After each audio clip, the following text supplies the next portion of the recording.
Hello everyone, my name is Evie Lupine and welcome back to my channel, and today we are continuing with part 2 of Protectors and Mentors, the section where we cover mentors because I didn't have enough time to get to that in the last video. So here we are, we're going to talk about mentors right now. If you have not seen my first video, I do recommend watching it if you are unfamiliar with what a protector is. The link to that video will be down here, and it'll probably also be on the recommended of this video over here somewhere, I imagine. Who knows how YouTube's algorithm works? But today we are going to be talking about mentors in BDSM. What a mentorship is, what a mentor is not, how to find a mentor, what to do if somebody approaches you offering to be your mentor. All those things, misconceptions, a little bit of personal experience, all that stuff is going to be in this video. So let's go ahead and get into it.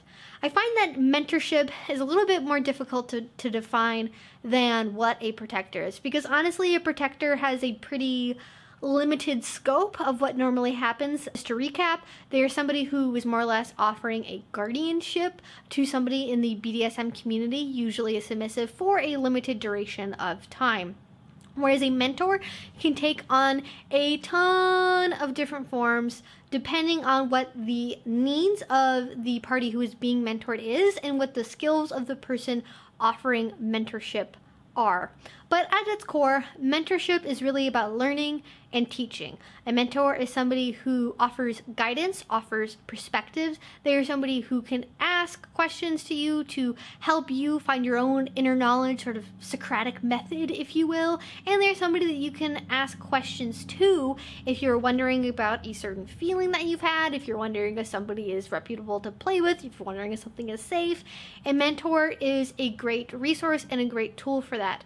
Particularly if you're new, you may find the idea of a mentorship very appealing, and that's completely understandable because the world of BDSM is massive. There is so much that you could potentially do under the umbrella of BDSM that having somebody to help guide you through that process and be sort of a sounding board for what you want to do is so appealing, and I completely get why somebody would want to do that. But actually being able to find a mentor is quite difficult, and sort of understanding how to figure out what a good mentorship looks like can also be a difficult process if you've never interacted with them before. So hopefully that will be something you'll be able to get out of this particular video. And what I find particularly interesting is a lot of people, especially online, but this has happened in real life as well, is a lot of submissives seek mentors who are dominants. And as I just said, a mentorship is about sharing knowledge, it's about teaching and learning, it is about being able to have somebody who can be a sounding board. And while I think there can be some value in having a sort of teacher-student, dom to sub sort of relationship, I don't really think it's the best way to have a mentorship, and here's why. If you're a submissive and you are just beginning your journey as a submissive, it's better to have somebody who is also a submissive because they will be going through a lot of the same experiences and feelings that you are currently going through. A dominant can help you with things like learning what a good flogging scene looks like, or how to vet a partner, or when it comes to sort of the feelings and sort of understanding what's normal as a submissive, it can be incredibly difficult to get that kind of information out of a dominant. So if you're somebody who is a submissive and you have a mentor who is a dominant and you are dealing with, say, sub-drop, that can be a very difficult experience to have a dominant provide advice on. Because you can say, oh, I'm going through really bad sub-drop, here's how I'm feeling, what should I do? And the dominant in that situation can offer more technical advice like, oh, you should take a hot bath, you should talk to your partner, you should do XYZ thing. But they don't really get what sub-drop actually feels like, and so they're not really able to offer empathy as much as they are just able to offer sympathy. And when a submissive is talking to another submissive about the experience of sub-drop, the submissive who is the mentor can offer a lot more personal advice of a time when they were going through the same thing.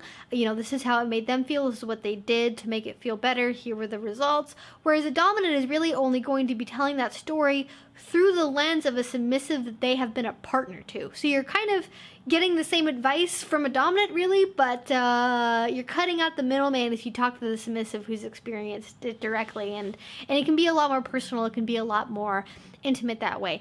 In particular, when you are trying to determine feelings and if something is normal or not, or how to handle something, a dominant should have knowledge generally of how submissive sort of their inner minds work. And we're not all the same, but at least amongst our various most common archetypes, most dominants have some sense of how our minds work, but only on the most superficial level. Another submissive talking to another submissive is a completely different realm than a dominant talking to a submissive. And particularly when you're trying to talk about like feelings and determining if something is normal. So for example, you could be a brand new submissive who has just had their first scene, and you're sort of experiencing these very effervescent sensations, and you go between being sad and happy, and you don't really know what this is. You don't really know if you liked it or not, and what does this mean? And a dominant can probably say, yeah, that sounds like subdrop, whereas another submissive can offer more of a perspective of when they were new, what did they go through?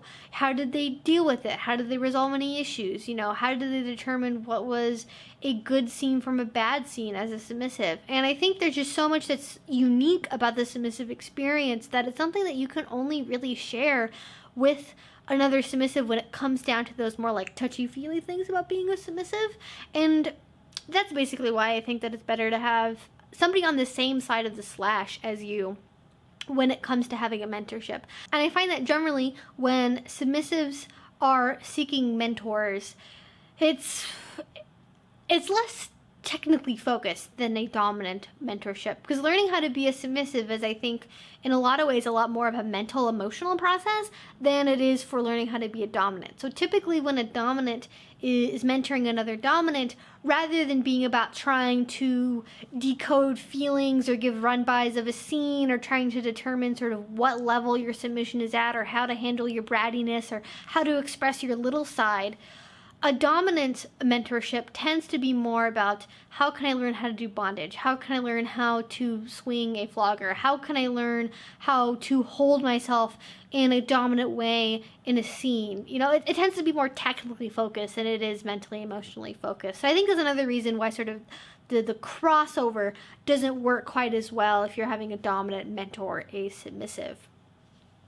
And I think as well, something that I should bring up, because it does happen as much as I hate that it does, if you're somebody who is new and you are online, it's very easy for somebody to offer to just be your mentor and say, hey, you're a new submissive, I'll be your mentor. And you're like, okay, that's great, because it sounds really innocent.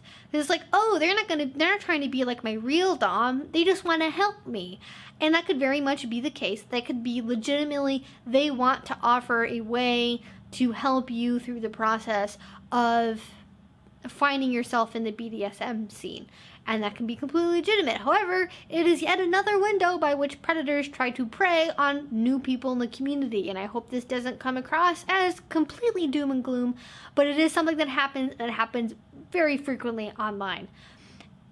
A dominant offering to be a mentor for a submissive should be a red flag.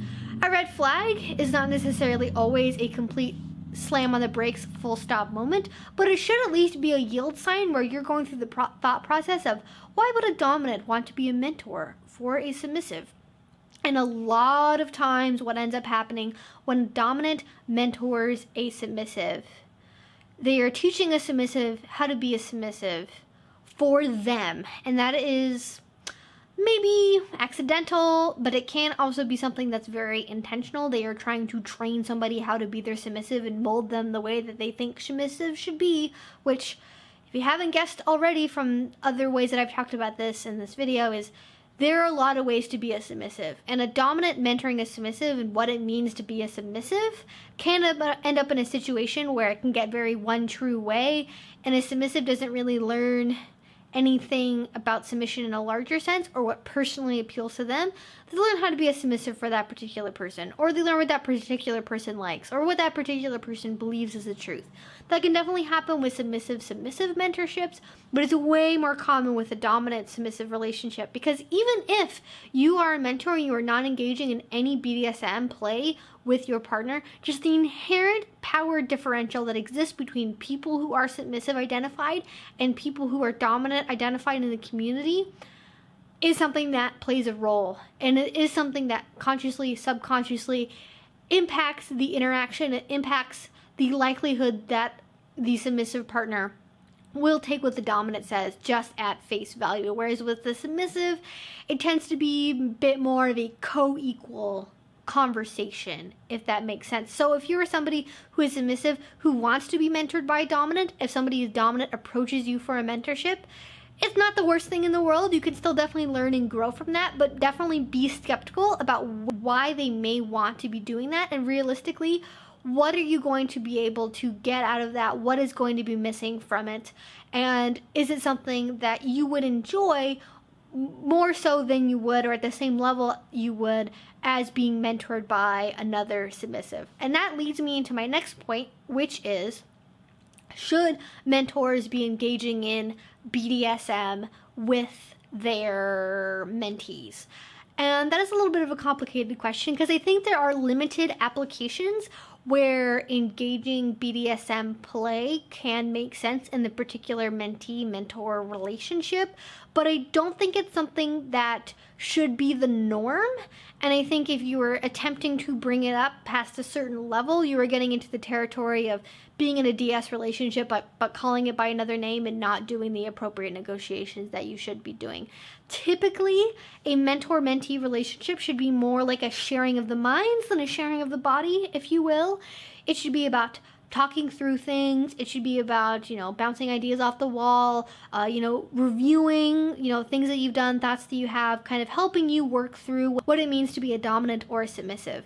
I think if you're a dominant, mentoring another dominant, there are a lot of ways to be a mentor that don't involve anybody like touching each other's body or engaging in play with each other directly.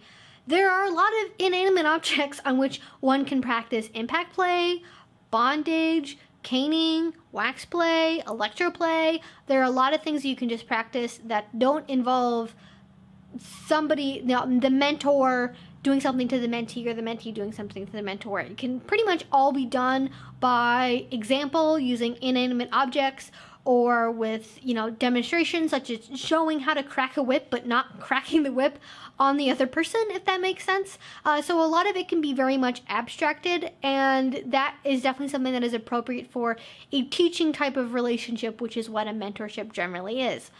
When it comes to a submissive being mentored, I think a lot of the curiosity comes from, I'm interested in doing this scene where I wear a gag, but I've never worn a gag before. How do I know which ones that I like? How do I know if I'm going to be okay with one? And, rather than strapping down the submissive mentee and having them do a full-on scene where they have that as an example, maybe the mentor provides different ball gags that they own, that they've sanitized, and say, hey, you can try some of these for yourself if you want, so you can get a feel for some of them. I'm happy to offer my personal perspective on what I have found works for me and what I enjoy, or what I've heard other people say that they like. It should be very limited, direct BDSM play, physical contact. And a lot of it can also be done as self-play. If a submissive is wondering what wax play feels like, you can demonstrate how to use wax on them safely. Like, you guys can both do like self-wax play together and be like, hey, here's a candle, I've got my candle, let's like go through this and I'll show you like how I would evaluate the temperature of wax, how I would evaluate a candle, how would I make sure that it's like at the proper, wick length and that kind of thing, but you don't necessarily need to do it directly with them. If you are getting into a situation where the mentee is like, I really want to know what a spanking feels like, I really want to know what being punched feels like, you can do that, but again, it's walking a very, very thin line between BDSM light, which I talked about in the previous video, and with a proper, shall we say, mentor-mentee relationship. If you're going to be engaging directly in any type of BDSM play, you need to do the full negotiation that kind of thing would require. And in fact, it can be really great practice as a mentor and a mentee to go through those types of negotiations so you can demonstrate and understand more what it looks like to have a good dynamic and have a good negotiation happen for a scene without having to practice it on somebody that you don't otherwise have a relationship with. And if you're going to be doing something where you're demonstrating a type of play, you need to make sure that it's very time limited. It's very much like, yeah, you want to know what spanking feels like? Okay, let's negotiate for that. We're going to do, a minute of spanking.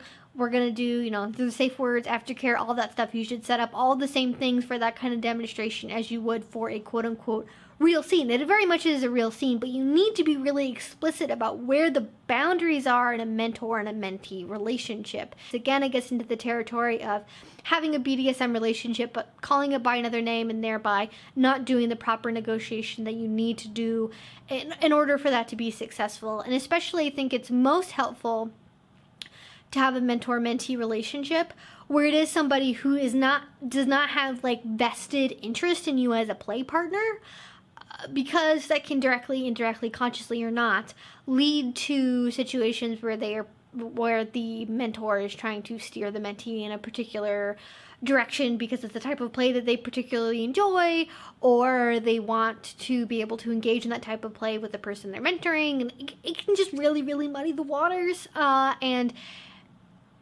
I think if you're going into that, you need to be really explicit about like, okay, we're going to do this scene.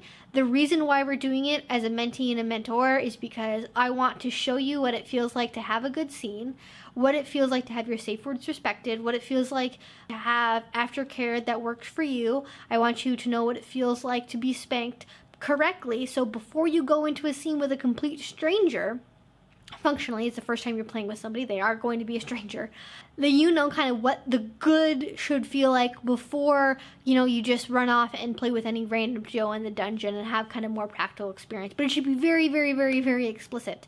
But I'm going to go ahead and leave that alone for now. I think that's enough on that topic. What I want to make sure I talk about is how do you find a mentor and how do you know if somebody's going to be a good mentor for you if they approach you to be a mentor.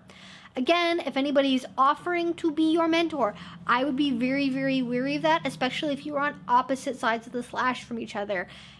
It is not always, but very likely to be a situation where the other person doesn't understand what a mentor is. So as you would do for somebody who is offering to be your protector, make sure you ask them first, how do you picture being my mentor? What is being a mentor mean to you? Why do you think that I need a mentor? What are you offering me? And make sure you put it in their court to say what they would be able to offer without necessarily giving them, buzzwords that they can take from you and repeat back, so that way you're more likely to say yes to whatever they say because they're desperate for a yes. You want to make sure that they are giving you, as much as possible, their own honest feelings and their own honest reasoning for wanting to pursue a mentorship with you. And when they do approach you, make sure that you get references for them. Have you mentored anybody else? Do you have any current play partners? Do you go to any of the local munches or dungeons? Who can I ask about you? And just really, I have a ton of videos about this, so I'm going to link them down below. And if I forget one, be sure to search my channel. Vet them as you would any play partner. Follow all the safety precautions you would for anybody else you've just met in the community. As much as possible, be skeptical. Be skeptical. I know I'm not trying to make anybody paranoid here, but you do really, really want to make sure before you put yourself in that position that you both have a mutual understanding of exactly what being a mentor is, and if there's somebody who is going to be a good mentor for you.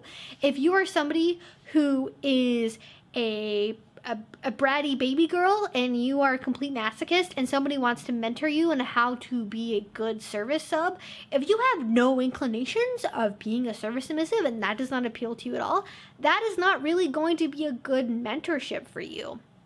If you are somebody who is interested primarily in learning how to have a DS relationship and how to navigate having a new DS relationship, somebody who offers to be your mentor or a mentor that you seek out that is primarily and exclusively focused on pain play and how to embrace your masochism, again, there's going to be a little bit of a mismatch there. No matter if you're approaching somebody or somebody has approached you, it's not merely enough to sort of be on the same side of the slash even, but you need to make sure you're compatible in what kinks you want, what you're interested in learning about, where your experience levels are, and what time you can devote to the mentorship as well, and what your long-term goals for it are too. Are you looking for somebody who can be your lifelong mentor, somebody you can always go back to as a submissive throughout your journey and always be able to, fire off an email to and ask questions to? Or is it somebody that you want to have around for the first 3 months that you're in BDSM before you spread your wings and go off on your own? Just things to keep in mind. If you are somebody who is actively looking for a mentor, I'm sorry to be a buzzkill, but it is very difficult to find a mentor. It's very difficult to find a dominant, and it's very difficult to find mentors. It's just how it is. Experience is invaluable, and unfortunately there's not enough of it to go around, and those people who do have experience, thankfully a lot of them are authors, they're bloggers, they are presenters, they're peer educators, they make videos and books and podcasts and talk about, what they experience in BDSM. So there are places where you can go and learn, but being able to have that one-on-one interaction, being able to have somebody who you can go to for honest, thorough advice is something that's very difficult to find. If you're not already part of your local community, that would be my first step. I would not try and find a mentor online. I'm just going to be straight up with it because it's even more fraught to be a submissive, or a dominant too even, but more so with submissives, let's be honest. To go out and post on FetLife, I'm trying to find a mentor, because you will get 8,000 messages from every random guy in Spain and Italy and Antarctica and Thailand offering to be your mentor because it is seen as a pathway to get you to be their submissive. And we don't want that. We do not want to have that kind of dynamic. We want to have somebody who honestly is willing to share their time and their experience with you because it's something that is fulfilling for them. They enjoy being able to talk with new people and help them on their journey as a more altruistic thing, as opposed to having secondary motives like trying to make you eventually their submissive, because that's not great. So I wouldn't do it online at all. I'd recommend going to Munches, going to local events. You don't have to go to every dungeon night, but just getting to know people in the community. You will find people who have similar interests to you. You will find people who, you match with intellectually, who, that you respect their dynamic, you respect the way that they do BDSM, who have a good reputation. And then from there, if you do find somebody who fits that mold, then you would approach them and say, I really respect, XYZ thing, just name something specific, and I've enjoyed the conversations that we've had, and I'm wondering if you might be willing to take me on and mentor me. And you really have to just put it so they can decide what they have time for, because if you need somebody to be your mentor and you need somebody who's going to be a lifelong companion that you talk to 4 times a week, but they have 10 minutes, you're not necessarily going to get what you want, but being demanding about it isn't really going to get you what you want either. So they can say, yeah, here's what I'm available for, what are you looking for from a mentor, here's the kind of thing that I would feel comfortable talking to you about, so on and so forth. Then you just negotiate from there, and you have to be prepared for a no. If somebody says, no, I'm sorry, I respect you, but I don't have time, or I don't feel like I'm experienced enough, so on and so forth, you just have to respect that. Being pushy is not going to help the situation. It's not going to make them more likely to be your mentor. Honestly, it's probably going to make them less likely. So make sure that if somebody says no, you respect their space. I would also advise that you don't necessarily need the most experienced person in your local community. If you find somebody who has been doing it for 2 or 3 years longer than you have, or they're really, really into one specific kind of play that you really want to know more about and then you're interested in learning about, they don't have to be like, 20-year-old veterans, dungeon owner people. they can just be other people in the community who are your peers, who are also willing to be there for you as your personal support through your journey as a submissive or as a dominant. The same thing goes for mentoring with dominants too. You don't need somebody who's been cracking whips for 30 years. And if you find another dominant who is maybe your age but has 2 years more experience, there are certainly things you could learn from them. And if they have the mentality of wanting to be a teacher, even if they can't teach you everything, you can definitely have a relationship there where you are able to learn a lot. And I think that's where I'm going to end today's video. I think there's way more ground that I could cover with mentorships and with finding mentors and all that. So if you guys have any questions, please let me know. Comment section is down below. I'll be happy to help out. If you like these videos and you haven't already, please do subscribe. I make them twice a week. And if you really like my channel, I would really appreciate it if you checked out my Patreon. That is what makes this channel possible. If I did not have Patreon, I would not be here. I do not make any ad money. I do not make any money at all really on YouTube. Patreon is what helps me going and helps me do this. Thank you so much if you already support, but please check it out if you haven't already. And until I see you guys next time, I hope you have a great rest of your day and a great rest of your week. Bye-bye.